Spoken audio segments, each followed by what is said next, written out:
नमस्कार, super prime time में आपका स्वागत है। आपके साथ मैं हूं Sumera Khan. Super prime time में हम आपको दिखाएंगे देश दुनिया की हर बड़ी और अहम खबर, वर्ल्ड एक्सक्लूसिव और explosive news stories, world breaking news और वॉर ब्रेकिंग न्यूज सीधे युद्ध के मैदान से।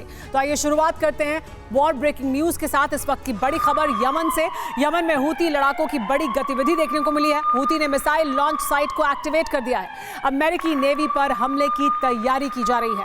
आज रात हूती अमेरिका में बड़ी जंग संभव है। अमेरिका के हमले के बाद भड़का हुआ है हूती।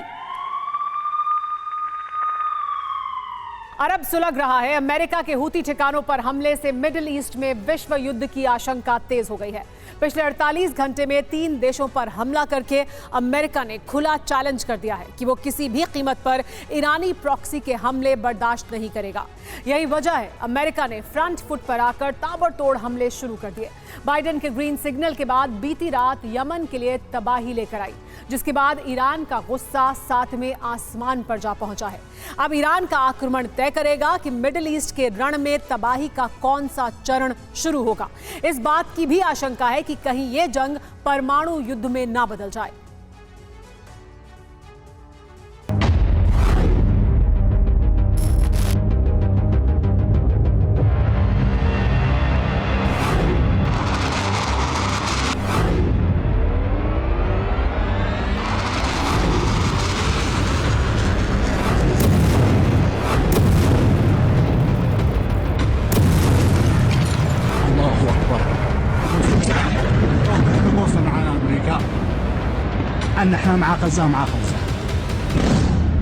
इतनी तबाही, इतना विध्वंस, यमन का इतना बड़ा आक्रमण कि पूरा यमन जल उठा।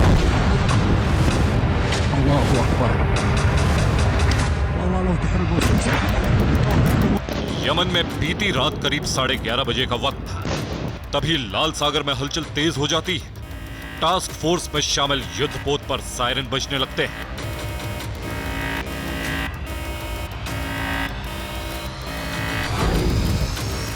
फिर 8 युद्धपोत से एक साथ कई फाइटर जेट मिसाइलों से लोड होकर यमन की तरफ निकल पड़ते हैं।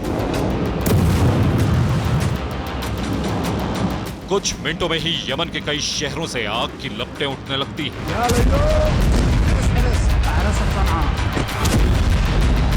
जिन ठिकानों पर हमले किए जा रहे थे, अमेरिका के मुताबिक वो हूती के ठिकाने थे।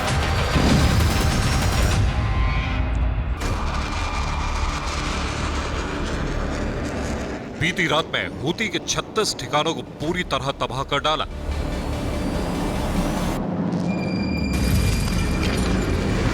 हमले इतने विध्वंसक थे कि तेज आवाज से पूरा शहर थर्रा गया।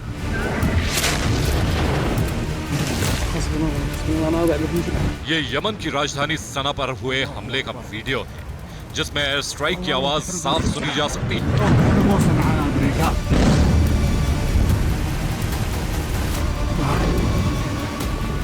बम बरसते रहे। टॉम हॉक मिसाइल से हूती के ठिकाने तबाह किए जाते रहे। हमलों की आवाज से लोग सहम गए थे।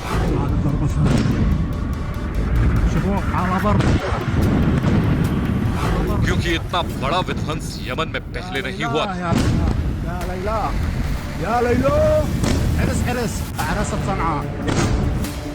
सिर्फ सना ही नहीं, यमन में जहां जहां हूती के ठिकाने थे, अमेरिका और उसके साथ टास्क फोर्स में शामिल 7 देशों के फाइटर जेट ने कहर बरपाए।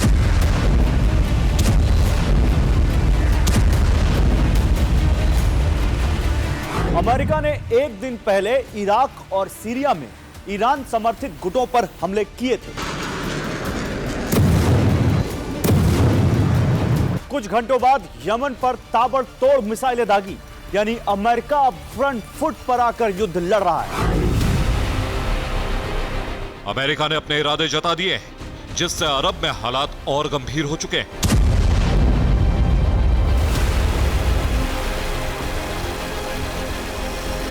विश्व युद्ध का अलार्म बज चुका है। बस ईरान का पलटवार बाकी है।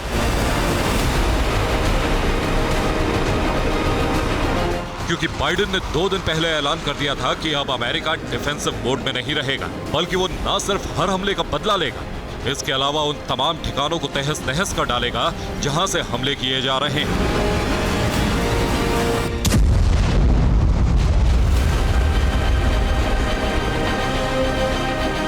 यही वजह है कि अमेरिका ने इराक, सीरिया के अलावा यमन में घुसकर एयर स्ट्राइक की।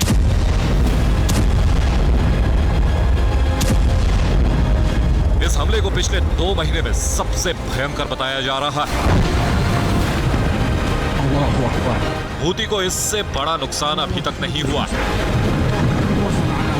टास्क फोर्स ने 900 किलो विस्फोटक से हूती के ठिकानों को तहस नहस कर दिया।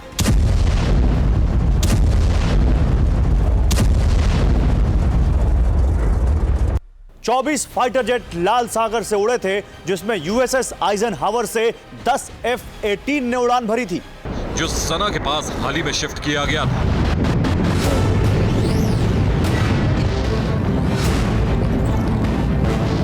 इसके अलावा हूती के वेपन डिपो को भी बम से उड़ा दिया गया, जिसमें ड्रोन और मिसाइल रखे गए थे। अमेरिका के पास टारगेट का ब्लूप्रिंट मौजूद था।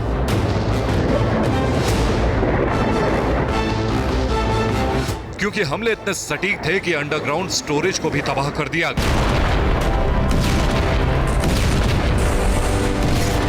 इसके अलावा हूती के सर्विलांस सिस्टम और मिसाइल लॉन्चिंग पैड को ध्वस्त करके अमेरिका ने लाल सागर में हूती के हमलों का हिसाब पूरा कर लिया।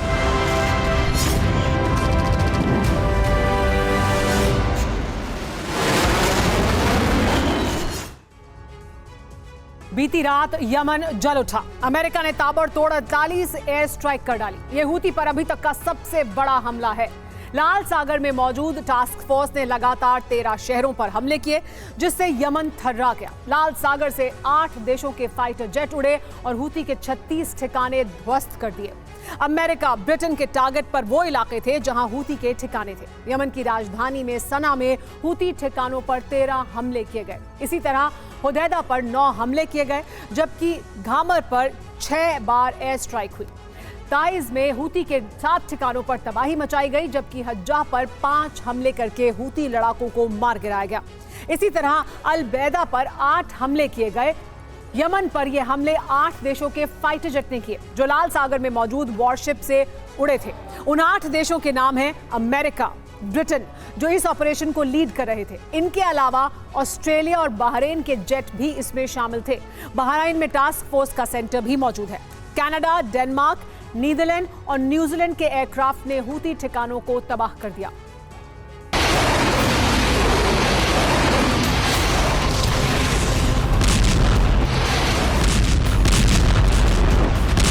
अरब में विश्व युद्ध के आसार इसलिए नजर आ रहे हैं क्योंकि अमेरिका के हमलों के बावजूद हूती रुका नहीं है, बल्कि हूती ने टास्क फोर्स के हमले के थोड़ी देर बाद ही पलटवार कर दिया। हूती ने लाल सागर में एंटी शिप क्रूज मिसाइल दागी, जिन्हें अमेरिकी युद्धपोत यूएसएस आइजनहावर ने इंटरसेप्ट करके हमले को नाकाम कर दिया। इसके अलावा हूती ने हमले के लिए 12 ड्रोन भी भेजे, जिन्हें भी हवा में उड़ा दिया गया। यानी अमेरिका इस बात के लिए तैयार था कि हूती पलटवार जरूर करेगा। अमेरिका के हमले के बाद यमन आर्म्ड फोर्स की तरफ से बयान भी जारी हुआ था, जिसमें यमन आर्म्ड फोर्स के प्रवक्ता याह्या सारी ने कहा, अमेरिका और ब्रिटेन के इन हमलों से हम डरने वाले नहीं हैं। यमन फोर्स और देश के लोग फिलिस्तीन को समर्थन देना जारी रखेंगे। गाजा के लोगों के संघर्ष में हम हमेशा उनके साथ हैं। जो जुल्म उन पर यहूदियों की तरफ से किए जा रहे हैं, हम उसका विरोध करते रहेंगे। इसके अलावा हूती ने भी धमकी दी है कि अब हमले और तेज होंगे, पश्चिमी देशों को जवाब दिया जाएगा। अब सवाल उठ रहा है कि आखिर हूती के पास इतनी हिम्मत कहां से आ रही है। इस बारे में अमेरिका का मानना है कि इसके पीछे ईरान है, जो हथियार भी दे रहा है और हमलों को कमांड भी कर रहा है। पेंटागन की रिपोर्ट में दावा किया गया है कि पिछले कुछ वक्त में ईरानी कमांडर यमन से हमलों को ऑपरेट कर रहे हैं। इसलिए आधी रात में यमन में जो विध्वंस हुआ, इसके लिए बाइडेन ने ग्रीन सिग्नल दिया था, जबकि ब्रिटेन पहले ही हमले की धमकी दे चुका था, क्योंकि लाल सागर में सबसे ज्यादा नुकसान ब्रिटेन के जहाजों को हुआ है। उधर मिडिल ईस्ट में अमेरिका की साख दांव पर आ गई है। यही वजह है पेंटागन से एक साथ इराक, सीरिया, यमन में ईरानी प्रॉक्सी संगठनों पर हमले का ऑर्डर दिया गया, जिससे अरब में विनाश का जलजला आ चुका है। अब ईरान के पलटवार से तय होगा कि युद्ध कितना खौफनाक हो सकता है। Bureau report, TV9 Bharatvarsh.